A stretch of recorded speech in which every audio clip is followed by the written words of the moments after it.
రైతు సోదరులకి నమస్కారం. ఆధ్యాత్మిక యూట్యూబ్ ఛానల్కి స్వాగతం. ఈరోజు మనం మినుము పంటలో ప్రధానంగా ఇక్కడ రావడం జరిగింది. ఇక్కడ చూసుకున్నట్లయితే పల్లాకు తెగులు అనేది మనకు కనిపిస్తూ ఉంది. పల్లాకు తెగులు కూడా చాలా రైతులు పెద్ద సవాలుగా మారినటువంటి పరిస్థితి.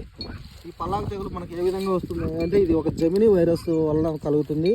దీనికి ఈ వైరస్ కలిగించడానికి ప్రధానమైనటువంటి వాహకం ఏంటంటే ఇది తెల్లదోమ అనేది దీన్ని రసం పీల్చడం వల్ల ఒక జెమిని వైరస్ అనేది దీనికి స్ప్రెడ్ అయ్యి అటాక్ అయ్యి ఒక మొక్క నుంచి ఇంకో మొక్కకు ఈ విధంగా స్ప్రెడ్ అవుతా పోతూ ఉంటుంది. ఇప్పుడు ఈ యొక్క రోగం వచ్చినటువంటి మొక్కను దోమ కుట్టిన తర్వాత వేరే ఆరోగ్యంగా ఉన్నటువంటి ఆకును కుట్టినట్లయితే ఈ తెల్లదోమ రసం పీల్చినట్లయితే అక్కడ కూడా ఈ యొక్క వైరస్ అనేది పల్లాకు తెగులు అనేది స్ప్రెడ్ అవుతా పోతూ ఉంటుంది. అయితే దీన్ని మనం ఏ విధంగా కంట్రోల్ చేయాలంటే మెయిన్ ఈ యొక్క వైరస్ను మనం ఏం చేయలేము. వచ్చిన తర్వాత వైరస్కు నివారణ ఒకటే మార్గము. అయితే దీన్ని మనము తెల్లదోమను కంట్రోల్ చేసుకున్నట్లయితే ఈ యొక్క పల్లాకు తెగులను మనం పూర్తిగా కంట్రోల్ చేయొచ్చు. ఇక్కడ చూడొచ్చు మొక్క అంతా ఈ విధంగా పసుపు రంగులోకి మారిపోయి ఆకులంతా పసుపు రంగులో ఉన్నాయి. ఇక్కడ మనకు ఓవరాల్గా చూపి ఇక్కడ మనకు పల్లాకు అనేది ఇక్కడ బాగా కనిపిస్తూ ఉంది.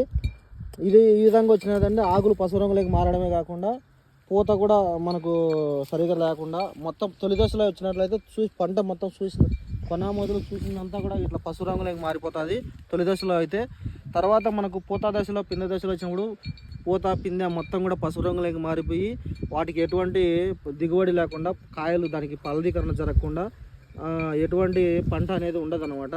అందువల్ల ఇది భారీ నష్టం అనమాట రైతులకు ఈ వైరస్ తెగులు వల్ల వచ్చేది. దీన్ని మనం నివారించుకోవాలంటే మనం తొలి దశలోనే వచ్చేసి కాన్ఫిడార్ అని చెప్పేసి మనకు మార్కెట్లో అందుబాటులో ఉంది. కాన్ఫిడార్ అనేది మనకు 100 ml ఒక 200 లీటర్ల నీటికి కలిపి పిచికారీ చేసుకోవాలి. అదేవిధంగా ల్యాన్సర్ గోల్డ్ అని మనకు అందుబాటులో ఉంటుంది, యూపీఎల్ కంపెనీ వాళ్ళది. ఎస్పేటు ఇమిడా కాంబినేషన్లో 2 కలిసి ఉంటుంది. అది ఒక అర్ధ కేజీ ఒక ఎకరాకు మనం పిచికారీ చేసినట్లయితే ఈ యొక్క తెల్లదోమను పూర్తిగా మనం కంట్రోల్ చేసేదానికి అవకాశం ఉంటుంది. తెల్లదోమను కంట్రోల్ చేసినట్లయితే ఈ యొక్క పల్లాకు తెగులు కూడా మనం కంట్రోల్ చేసే అవకాశం ఉంటుంది. అయితే ఇంకా వేరే మందులు థయామిథాక్సిన్ కూడా మనకు అందుబాటులో ఉంది. అది వచ్చేసి మనము 100 grams ఒక 200 లీటర్ల నీటికి పిచికారీ చేసుకోవాలి. ఇప్పుడు చెప్పిన వాటిలో ఏదైనా ఒక రకం మందును పిచికారీ చేసుకొని ఈ యొక్క పల్లాకు తెగులు కంట్రోల్ చేసుకున్నట్లయితే మనకు రైతులు ఎటువంటి ఇబ్బంది లేకుండా మంచి దిగుబడి సాధించే అవకాశం ఉంటుంది. ఈ యొక్క విషయాన్ని ఇప్పుడు సమ్మర్ కింద వేసేటువంటి మినుము పెసర వేసేటువంటి రైతులకు ప్రతి ఒక్కరికి తెలియజేయండి. వారు కూడా అప్రమత్తమై ఇలాంటి సమస్యల బారి నుంచి కాపాడిన వాళ్ళం అవుతామని తెలియజేస్తూ ప్రతి ఒక్కరికి పేరున ధన్యవాదాలు తెలియజేస్తున్నాను. ఈ కంటెంట్ కన్నా మీకు నచ్చినట్లయితే దయవుంచి లైక్ చేయండి. మీరు లైక్ చేసినట్లయితే నాకు కూడా మంచి విషయాలుగా మీ ముందుకు తీసుకొచ్చే అవకాశం ఉంటుంది, మాకు ఉత్సాహం వస్తుందని తెలియజేస్తూ ప్రతి ఒక్కరికి షేర్ చేయండి. మిగతా రైతులకు కూడా అప్రమత్తం చేసిన వాళ్ళు అవుతారు. దయవుంచి